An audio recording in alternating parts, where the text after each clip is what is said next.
So have fun with pesticides, but the liquid gold you have to leave with me. We'll do very well. Nice, clean energy. We're going to give you so much energy. But we have a lot of people. We have all these endorsements. Tulsi came in. She actually just turned Republican. Tulsi Gabbard. We have, Brett Favre. How about that? No, how nice was that? I was in Wisconsin. Brett Favre, he's a great guy. He has a hand, but he was a great guy. But that was a big one yesterday. It was something that was really nice. Hard for athletes to do it, as I said. But I will massively cut taxes for workers and small businesses, and we will have something called no tax on tips, no tax on overtime, and no tax on Social Security for our great seniors. And to lift up American families, I will protect and expand the child tax credit that we already created. And I will support a tax credit for family caregivers who take care of a parent or a loved one. Do you know? They're not spoken about. Angel moms and angel wives, a lot of great people. But you know that if they didn't exist, they take care of their son who may be horrifically wounded in an accident or in war. That if we didn't have these angels, I call them angels, they're all angels. If we didn't have these people, you could build your hospital system 3 times bigger and it wouldn't be big enough. The money that they save us and the incredible credit that they give, the care that they can give is something that's unbelievable. And I just think, we have to acknowledge it, so we're going to do a nice big credit for them. And they didn't even ask for it. They didn't ask for it. They don't ask for anything. They don't ask. A lot of people ask. Everybody asks for everything. Everybody wants. They want. They didn't want. They just want to take care of their beautiful baby. The baby may be 45 years old, maybe 40. To them, it's their baby. They want to take care of their baby. I mean, think of that, how incredible. And you could never give that kind of care in a hospital. I don't care what hospital you're talking about. You could never do what they do.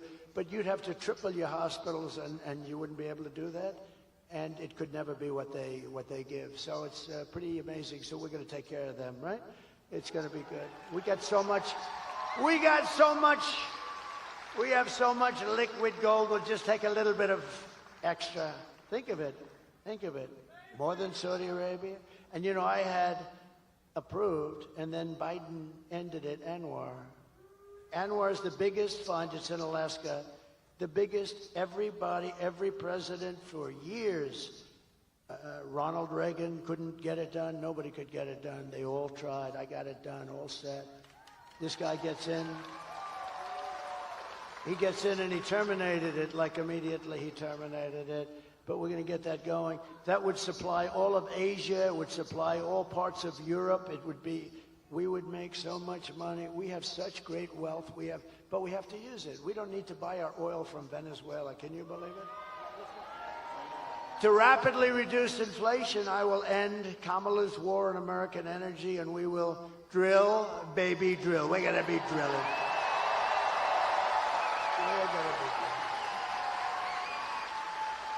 And I will cut your energy prices in half within 12 months, 50%.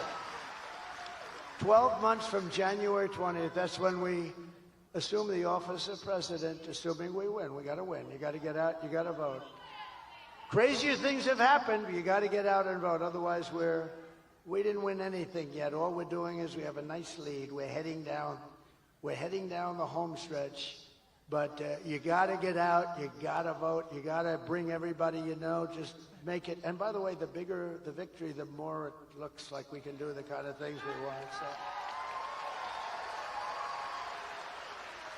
And as we rescue our economy, I will also restore our borders. We're going to restore them. We had the safest borders.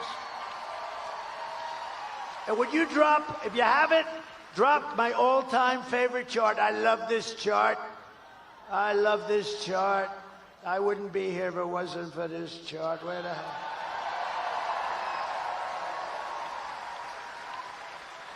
I love it. I go to sleep with it every night. I hug it and I kiss it. My wife says, "What the hell are you doing with that damn chart?" No, if I didn't turn to the right, I wouldn't be talking to you. And I go, bing. That chart was over there. It's always on my left. Tonight it's on my right. But it's always on my left. And it's usually at the very end, not the beginning. And it was like in the first paragraph, first sentence. And I said, "Let me see the chart." I was talking about how well we did with illegal immigration. And that was what came down. I looked to the right. If I didn't look to the right, I wouldn't be looking at you at all right now. So it was pretty amazing. So I love that chart, but. So if you look at the arrow on the bottom, that's when I left office. That was the day I left office. That was the lowest in the history of the border illegal immigration. That was the lowest point. We had the border fixed. It was so good. All this stupid person had to do is leave it the way it was. We had remain in Mexico. You couldn't come into the country. We had catch and release into Mexico, not into the U.S. We had everything perfect. And then they decided to just blow everything up. It was so sad. Do you think it was easy to get remain in Mexico for Mexico? Not that easy. Although they were nasty, but I was much more nasty. And they agreed. Tijuana was probably the fastest growing town in the history of the world. Tijuana was growing at levels that nobody's ever seen anything grow, and it was all in Mexico. They couldn't, and by the way, they couldn't get by. You know why? Because I built the wall. That's right. But that chart tells you. And look what happened as soon as I left. It looks like an Elon Musk rocket ship. Look at that. It went from the best numbers in history to the worst numbers in history. And all of those criminals started pouring in. There were criminals, massive numbers of criminals.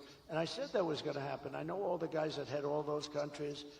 But it's much more than South America. It's from all over the world. But I know all those guys. They're very smart. They're very street smart. They're very savvy. They're like your governor. They're savvy. He's a savvy guy. You know, he has that nice way. "Hey, how you doing?" "Hi, I'm Glenn." Hi. He's a killer. Okay? I say that affectionately. "Hi, I'm Glenn. Hello, everybody. Nice guy." "Oh, he's a killer." "Okay, trust me." You know that's a compliment. He understands it's a compliment. But it is. He's smart. But they're smart people. And they are. They're streetwise. I said, if you have an open borders policy, every country in the world is going to drop their prisoners into our country. And that's what happened. They're criminals. They're gang members. They're drug dealers. They're terrorists. They're all in here. You know, I had in 2019, I don't even believe this number, Border Patrol numbers, they had 0 terrorists, 0. The next year they had 11. My years, 2 of my 4 years. This is after I got it really fixed and really good. Think of it, 11, that's not a lot. It's dangerous, but it's not a lot. But they actually had 0. I don't even believe that. I think somebody had it, but they had it at 0. Now you look at it, they come in by the thousands. The worst terrorists in the world are in our country, from the Middle East, from all over. And nothing good's going to happen here. Nothing good is going to happen. These people are what they've done to our country is unthinkable. It's the single biggest problem that we have. And we're going to fix this problem, and we're going to fix it fast. Thank you. Over the past 4 years, Kamala has orchestrated the most egregious betrayal that any leader in American history has ever inflicted on our people. She has violated her oath, eradicated our sovereign border, and unleashed an army of gangs and criminal migrants from prisons and jails, from insane asylums and mental institutions. You know who comes from the insane asylums? You know who it is, right? They always give me a hard time. Hannibal Lecter, the great Hannibal Lecter. You know the press to show you how bad they are? I'm talking about insane asylums, and then I'm talking about Hannibal Lecter. A little lighthearted humor about a very unfunny subject. And they always go, he always brings up Hannibal Lecter. What does that have to do with it? It has to do with the fact that these are the kind of people coming into our country from insane asylums. That's what it has to do. They always say, oh, He's rambling, but now most of them realize that it's the weave, and nobody else can do a weave like Trump. No. Joe Rogan said it the other day. We did a great interview. He's a great guy. And I started talking about something, and then I went to another very pertinent subject, but it was, related barely. Bing, then bing, bing, bing. And he goes, "That's brilliant. That's the weave, isn't it?" I said, "That's the weave, Joe." But they come from Venezuela to the Congo, and they're stealing countless of American lives. I mean, they're stealing American lives. In other words, they're just killing people. These are violent people.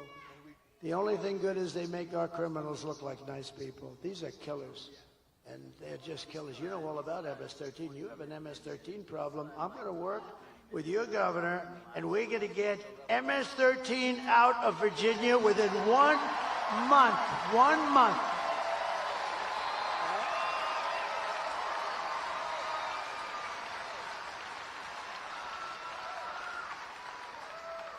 And you know what?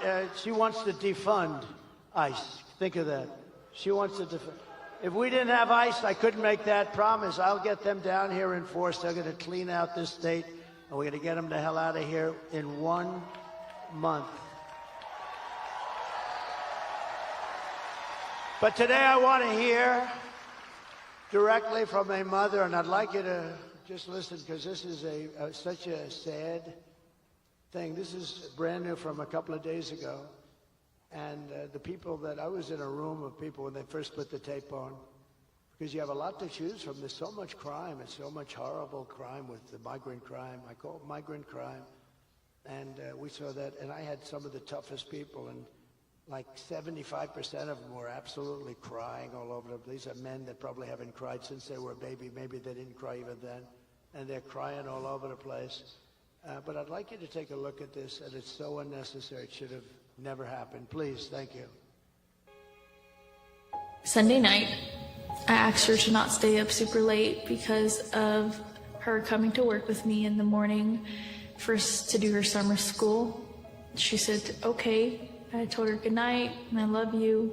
I went to bed, not realizing that that was going to be the last time I saw her. We're best friends. Yeah. We're going to shake it again.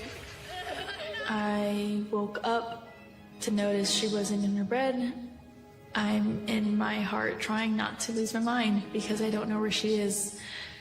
I finally remembered her phone had a location on, and her phone was pinging just 2 minutes down the road, right behind the skate park. I start driving to the direction the phone was being pinged at, and I see a couple cop cars with lights on. I see yellow tape, and immediately my heart drops and sinks to the bottom of my stomach. My daughter's hands and ankles were both bound. She was strangled to death, left with no pants. And I know in my heart, she fought incredibly hard. She was not going down without a fight. We begin with two men we're learning are charged with capital murder tonight, accused of killing a 12-year-old girl. Police say these men strangled her before dumping her into that creek. Both men were in the country illegally. Apprehended, then released by Border Patrol less than 3 weeks before Jocelyn's death. The men accused of killing Jocelyn Nungare are affiliated with the gang known for brutal violence. Kamala Harris was in charge of immigration in our borders. If we had better border policies and